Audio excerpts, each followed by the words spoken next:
বাঙালি মানে মাছ ভাত, আর তাই তো বলে সবাই মাছে ভাতে বাঙালি। বাঙালি বলে কথা, রান্নাঘরে সর্ষের গন্ধ উঠলে মনটা খুশি হয়ে যায়। মাছ ছাড়া কি আমাদের চলে? হ্যালো ফ্রেন্ডস, আজ নিয়ে এসেছি একদম অথেন্টিক সুপার ক্রিমি রুই মাছের ভাপা রেসিপি। তো চলো স্টেপ বাই স্টেপ রেসিপিটা দেখে নাও। ফার্স্টে কড়াইয়ে দিচ্ছি সর্ষের তেল। এই তেলই ফ্লেভারই ভাপার আসল হিরো। তেল গরম হলে দিয়ে দিলাম কুচনো পেঁয়াজ। হালকা ভাজতেই এর সুইট ফ্লেভার বের হয়ে আসবে।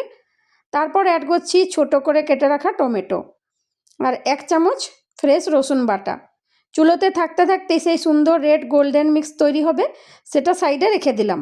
এবার চলো বানাই আমাদের ভাপা স্পেশাল পেস্ট। গ্রাইন্ডার জারে নিলাম হলুদ সর্ষে 1.5 চামচ, পোস্ত 1.5 চামচ, কালো সর্ষে 1 চামচ, আর দিলাম 2টো কাঁচা লঙ্কা।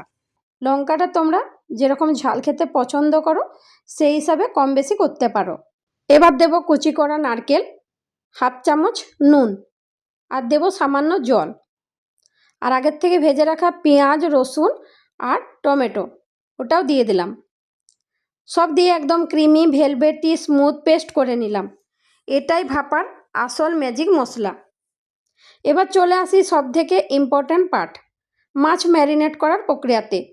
আমি এখানে নিয়েছি ফ্রেশ রুই মাছ। মাছকে আমি আগেই ভালো করে ধুয়ে পরিষ্কার করে জল ঝরিয়ে নিয়েছিলাম। এবার শুরু করি ম্যারিনেশন। ফার্স্টে দেব 1/2 চামচ নুন, তারপর লেবুর রস আর 1/2 চামচ হলুদ গুঁড়ো।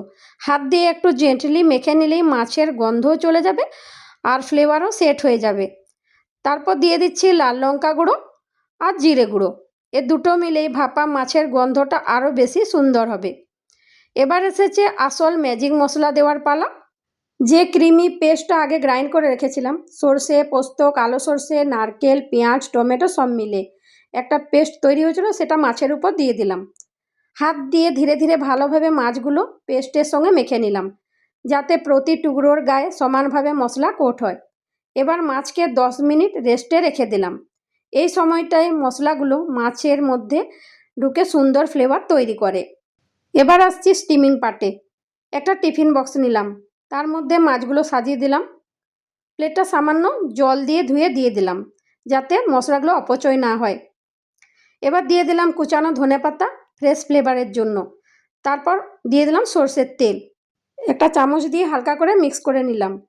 ভাতের সঙ্গে খেলে সর্ষের তেলের এই গন্ধ একেবারে অন্য লেভেলের টেস্ট দেয়। শেষে দিলাম 3টে কাঁচা লঙ্কা। স্টিমিংয়ের টাইমে এগুলো ফেটে সুমধুর গন্ধ ছড়িয়ে দেবে। এবার টিফিন বক্সের ঢাকা বন্ধ করে দিলাম একদম টাইটভাবে। গ্যাসের উপর একটা কড়াই বসিয়ে জল গরম হতে দিয়ে দিলাম। জল ভালোভাবে গরম হয়ে গেলে একটা স্ট্যান্ড রেখে দিলাম। তারপর টিফিনটা স্ট্যান্ডের উপর বসিয়ে দিলাম। তারপর ঢাকা দিয়ে স্টিম করে নিলাম। প্রায় 10 মিনিটের মতো স্টিম করে নিলেই হবে। মাছ খুব দ্রুত সেদ্ধ হয়, তাই বেশি সময় লাগানোর দরকার নেই। টাইমিং হলে গ্যাস বন্ধ করে দিলাম। ঢাকা তুলে দেখবে মাছ একদম সফট ক্রিমি গ্রেভিতে ডুবে আছে। গন্ধটা দেখলেই ভাত খেতে মন চাইবে। আর এই ভাপা মাছ গরম গরম ভাতের সাথে পরিবেশন করলে এক কথায় অসাধারণ।